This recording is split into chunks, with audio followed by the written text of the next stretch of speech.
ओम श्री कृष्णाय वयं नमः। श्रीमद् भगवद गीता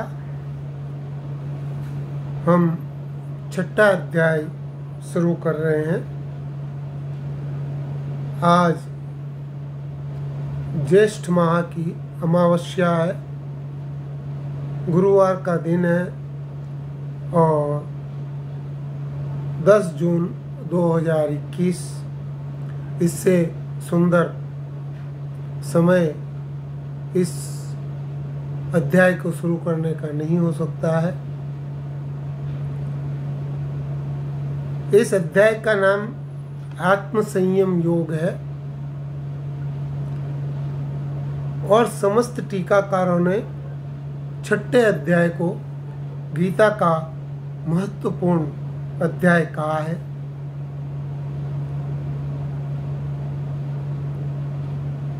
यह विषय आत्म संयम योग कोई शब्दों का विषय नहीं है।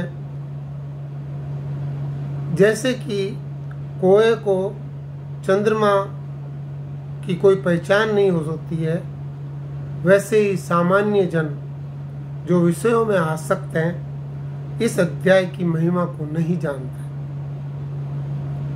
या नहीं जान सकते। जैसे केवल चकोर ही चंद्रमा की किरणों का सेवन कर सकता है, उन शीतल चंद्र किरणों को चकोर ही आहार कर सकता है, इसी तरह कुछ इस अध्याय का है। फिर भी ये मैंने प्रसंगानुसार आपको बोल दिया है। जो साधु श्रोता हैं इसका बुरा नहीं माने, और यह जो कृष्ण संवाद है, ये संवाद इस अध्याय में यहाँ तक कि बुद्धि की समझ में आना भी अत्यंत कठिन है।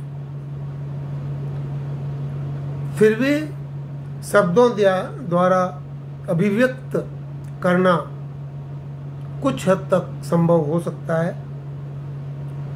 मैं अपने सद्गुरु स्वामी राम सुखदास जी की कृपा से, उनकी साधक संजीवनी के माध्यम से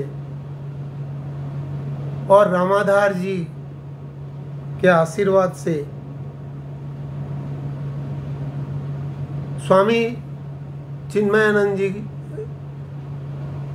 के आश्रम से स्वामी निखिलानंद जी, स्वामी प्रकाशानंद जी, स्वामी ब्रह्मानंद जी तथा अन्य विरक्त गुरुओं के ओज से इस अध्याय को कंठबद्ध करके आपके सामने पेश करूंगा।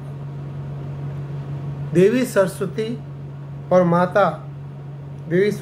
माता और जगत गुरु श्री कृष्ण की गोद में बैठकर भक्ति भाव से आपके समक्ष में इस अध्याय को रखने का साहस करता हूँ।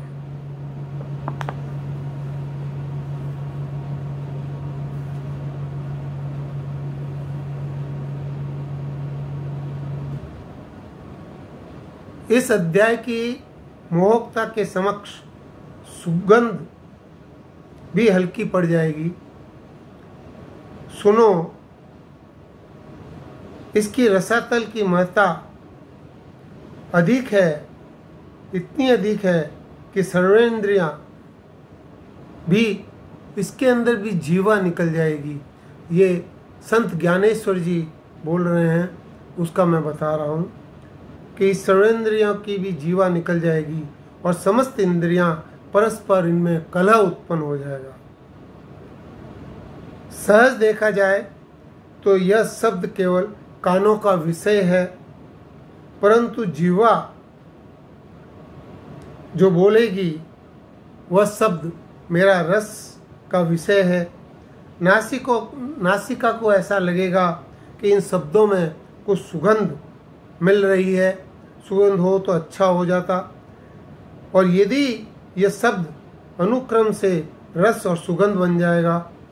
और इस विषय में एक और विलक्षण बात है कि उच्चारण से की जाने वाली इन बातों का स्वरूप देखकर आँखों को भी तृप्ति प्राप्त होगी और वे सत्य होकर कह बैठेंगे कि ये शब्द तो सौंदर्य की खान है। जिस समय संपूर्ण पदों की रचना होगी उस समय श्रोताओं का मन दौड़कर बाहर कहने लगेगा कि क्योंकि वह चाहेगा कि मैं इन शब्दों का प्रांगण में आलिंगन कर लूं। इस सारी इंद्रियां अपनी इच्छा अनुसार मेरे इन शब्दों को प्राप्त करेगी। सारे पूरा मन रसातल हो जाता है और ये शब्द सामान्य रूप से सबका निराकरण करेंगे। ये ऐसा सूर्य अकेला ही पूरे जगत में समान रूप से चेतना उत्पन्न कर देता है। जैसा एक सूर्य उगता है वैसे ही इन शब्दों की व्यापकता भी अनंत और असाधारण है। इस तरह की बात भगवान ने संत ज्ञानेश्वर जी ने इस 6ठे अध्याय के शुरू होने के पहले बोला था।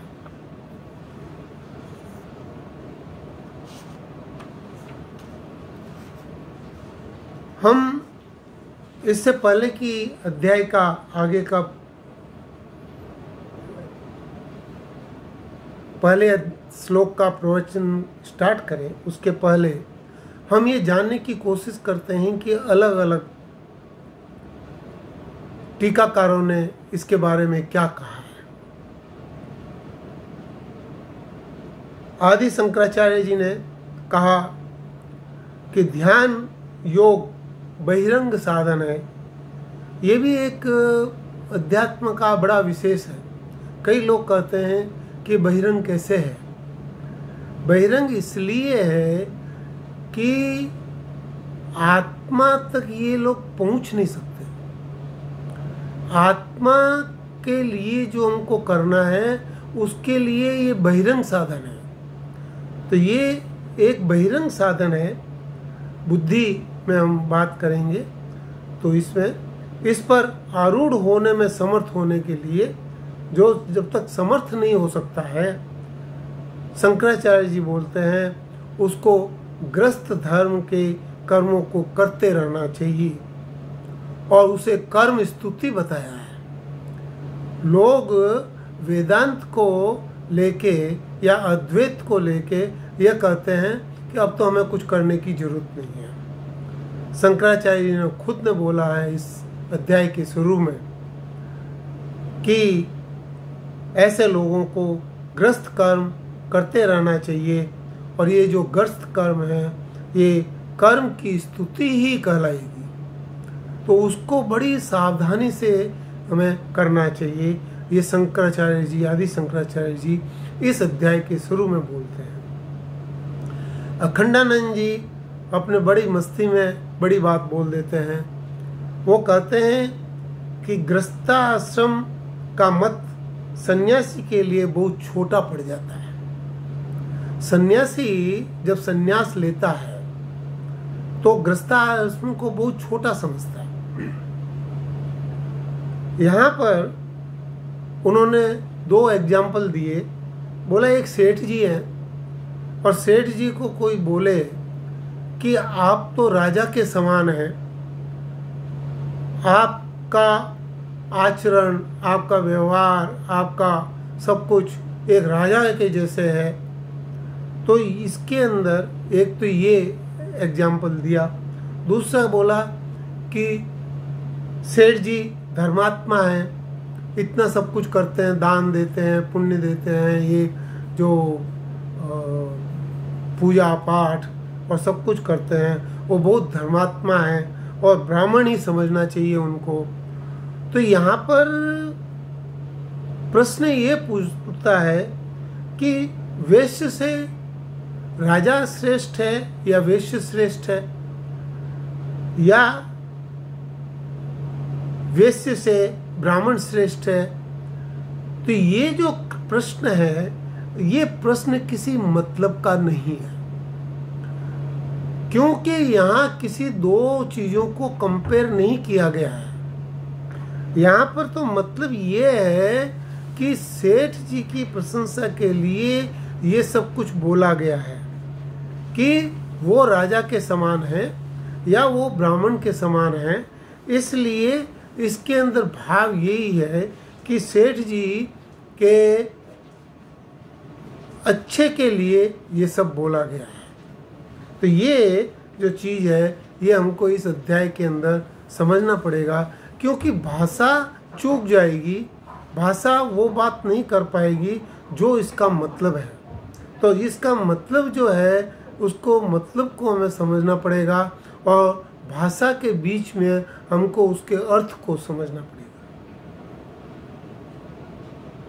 चिन्मयानंद जी इसके अध्याय के शुरू में बताते हैं कि ये आत्म विकास का सब्जेक्ट है, विषय है, और इसके चरम लक्ष्य को ध्यान योग के द्वारा कैसे प्राप्त किया जा सकता है, यह रस यह इस अध्याय का विषय है और इसको समझने की जरूरत है। ये विश्वास का विषय नहीं है, तो इसकी भी हमको बहुत सी बातें समझनी पड़ेगी। क्योंकि जब हम पढ़ते हैं, हम बात करते हैं, तो हम कहते हैं कि भगवान में विश्वास होना चाहिए, श्रद्धावान लभते ज्ञानम। लेकिन यहाँ चिन्मयानंद जी ने बोला है इसको समझने की जरूरत है। ये वेदांत की जो बातें इस अध्याय के अंदर आएगी और पूरी भरपूर बातें आएगी। जगह जगह आत्मा शब्द का वर्णन है, आत्मा शब्द को बोला गया है, लेकिन अलग अलग कॉन्टेक्स्ट में है। तो इसको भी हमको समझना पड़ेगा कि ये क्या है। संत ज्ञानेश्वर महाराज ने तो बहुत ही सुंदर बात बोली और वो कहते हैं कि प्रसंगवश ऐसे सुनाया जा रहा है कि धृतराष्ट्र संजय को बोलता है इस अध्याय के लिए, ऐसा सोचा है। धृतराष्ट्र ऐसा कहीं लिखा नहीं है, ऐसा सोचा है। धृतराष्ट्र संजय को बोलते हैं, हे संजय, ऐसी बातें तो मैंने तेरे से पूछी भी नहीं थी और तू ये सब क्यों बता रहा है। ये यहाँ पे ये बताया अर्जुन ने कुछ प्रश्न नहीं पूछा है अभी। अर्जुन ने प्रश्न पूछा था 5वें अध्याय में, और वो 5वें अध्याय का जो प्रश्न था उसका आधा उत्तर उन्होंने 5वें अध्याय में दिया है और आधा उत्तर उसका अभी दे रहे हैं। तो इसको हमको समझना पड़ेगा कि ये चीज़ क्या है।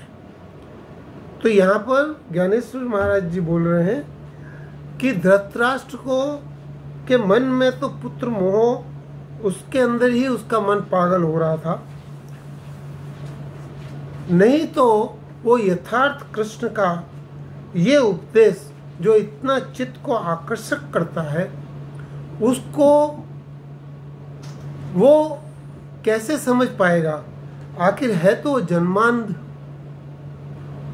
देखिए यहाँ पे आप समझेंगे, हम में से कई लोग इस चीज को ठीक ठीक से समझ नहीं पाते हैं। तो ये चीज सिर्फ धृतराष्ट्र के लिए नहीं है, हम लोग भी जब कोई डिफिकल्ट सब्जेक्ट आता है तो हम उसको पीछे छोड़ देते हैं कि ये तो हमारे कोर्स का नहीं है, हम तो इस चैप्टर को नहीं पढ़ेंगे या इस कुछ नहीं करेंगे, हमारे पूरे पास होने के नंबर इधर से आ जाएंगे आपसे। लेकिन ऐसी बात परमात्मा प्राप्ति में नहीं होती है। अध्यात्म का जो विषय है, ये अध्यात्म में जब तक मैं अपने आप को नहीं जानूं तब तक बात पूरी बनती नहीं है, बात पूरी होती नहीं है। और हमने पहले बात किया था कि ये जो 1 से लेके 6 तक जो अध्याय है, ये अध्याय अहम पर है, अहम ब्रह्मास्मि, अहम पे है। अगले 6 अध्याय ब्रह्म पे है और उससे 6 अध्याय अस्मि पे है। अस्मि मतलब अहम और ब्रह्म का क्या रिलेशन है। तो ये अहम का जो है उसके अंदर 6ठा अध्याय बहुत ही इंपॉर्टेंट है।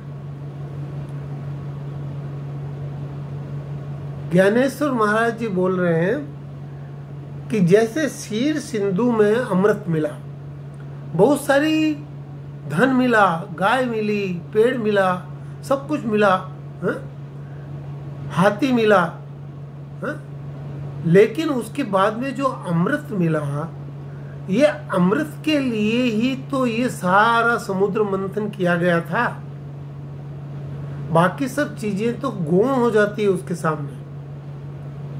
इसी तरह ये छठे अध्याय का जो हमारा विषय है, उसके साथ में दूसरे सारे विषय गौण हो जाते हैं। तो बोलते जैसे अमृत मिला, वैसे ही गीता के तत्व ज्ञान का सार ये अध्याय है।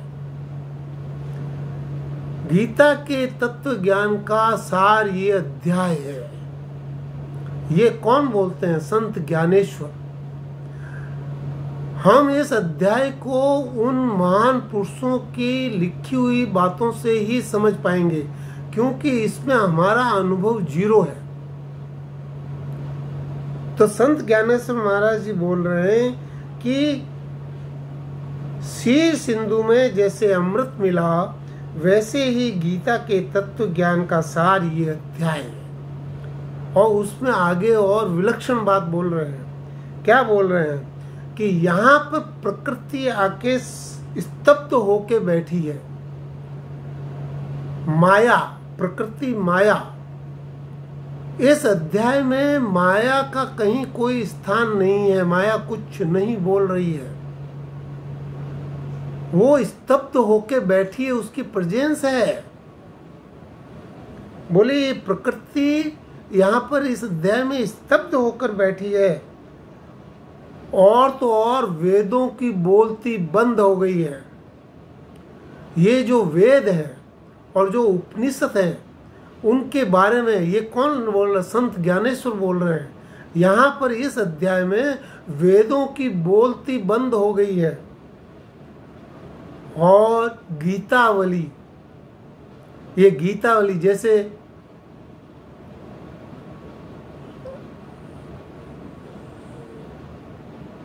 जिससे सारा अमृत फूटता है, जिससे सारी बातें विकसित होती हैं, वो गीतावली से इसे अंकुर प्रस्फुटित होता है। ये जो है, ये इस अध्याय की विशेषता के अंदर ये बातें बोली हैं। तो इसको हमें बहुत ही सावधानी से, सतर्कता पूर्वक, तत्परता पूर्वक इसको सुनने की जरूरत है। अब इससे पहले कि हम और आगे जाएं, हम समझने की कोशिश करते हैं कि अभी तक हमने क्या पढ़ा और क्या सीखा। तो पहले चैप्टर में अर्जुन विषाद योग आया था, और विषाद में ये है कि हमारे जितने भी अवगुण वगैरह जितने भी हैं, ये जो जिसको जीव हम बोलते हैं आत्मा को, इसके ऊपर जो भी आरोपित है, मोह,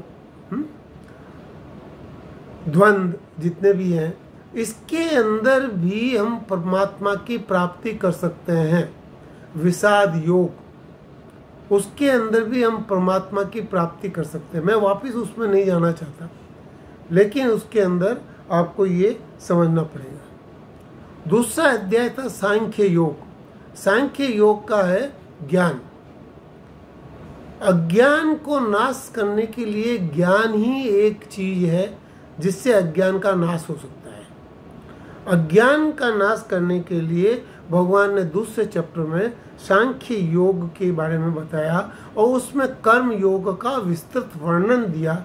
और कर्म योग के अंदर बोला कि समता, थोड़ी सी भी समता अगर हो तो आप इसके अंदर, इस मार्ग पे, इस अध्यात्म मार्ग पे आगे बढ़ सकते हैं। तीसरा अध्याय कर्म योग का था।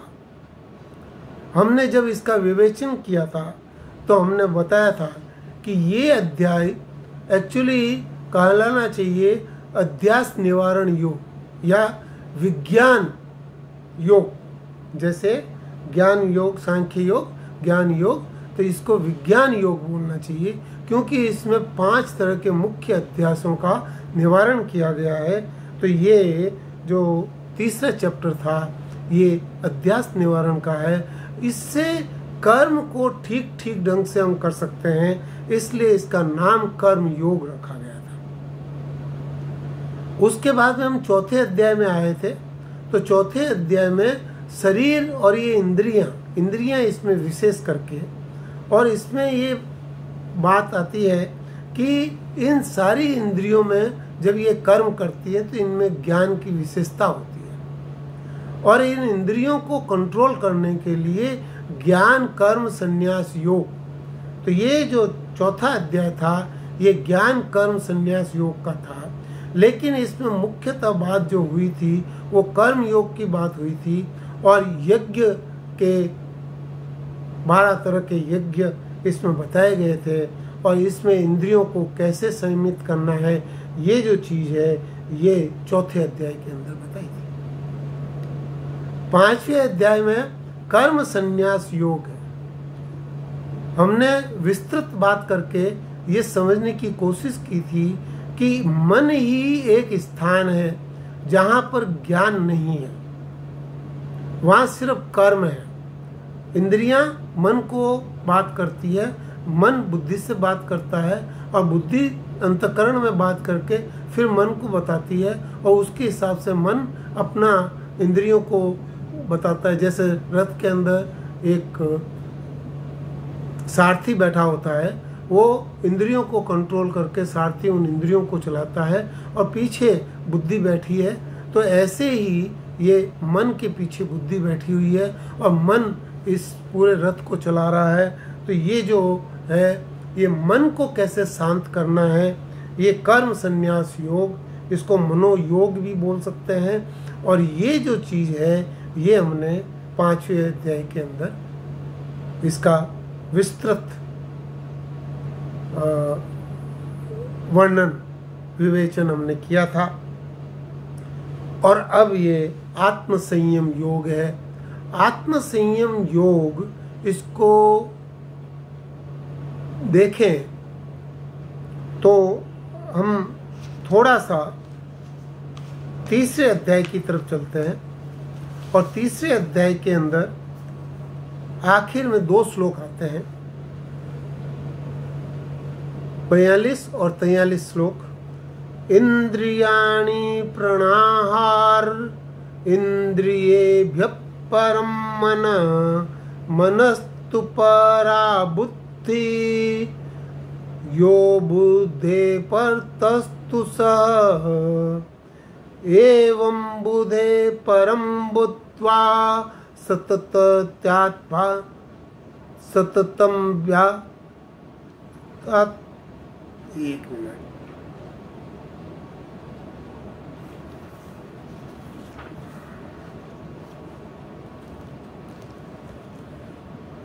एक बार मैं वापस पढ़ता हूँ इसको। इंद्रियाणि प्रणाहार इंद्रियेभ्यः परं मनः मनस्तु परा बुद्धिर् यो बुद्धे परतस्तु सः एवं बुधे परं बुद्ध्वा सततं व्यात्मात्मना जहि शत्रुं महाबाहो कामरूपं तुरासदम्। यहाँ भगवान ने बोला था कि ये स्थूल शरीर से इंद्रियां सूक्ष्म हैं, और इंद्रियों से मन सूक्ष्म है, और मन से बुद्धि सूक्ष्म है, और बुद्धि से भी पर वो काम है। काम मतलब कि वृत्तियाँ, बुद्धि के आसपास वृत्तियाँ होती हैं, तो वो वृत्तियों में एक काम की वृत्ति है, ऐसे बहुत सारी वृत्तियाँ होती हैं। तो ये वृत्तियाँ हैं, और इन वृत्तियों के आधार पर हम तो अब इस जो छठा हमारा अध्याय है इसके हम बुद्धि की बात करेंगे, और बुद्धि की स्थिति पे देखते हुए पूरे मन को, इंद्रियों को, शरीर को, वृत्ति को, आत्मा को, और ये सारा जो रिलेशनशिप है ये हम बुद्धि के स्थिति से इसका आकलन करेंगे। तो ये जो चीज़ है इसको हमें समझना पड़ेगा। इस तरह ये 6 अध्याय हैं, ये अहम पे है, और ये 6ठा अध्याय जो है अहम के ऊपर मेन अध्याय है, और इसको हम इस तरह से समझने की कोशिश करेंगे।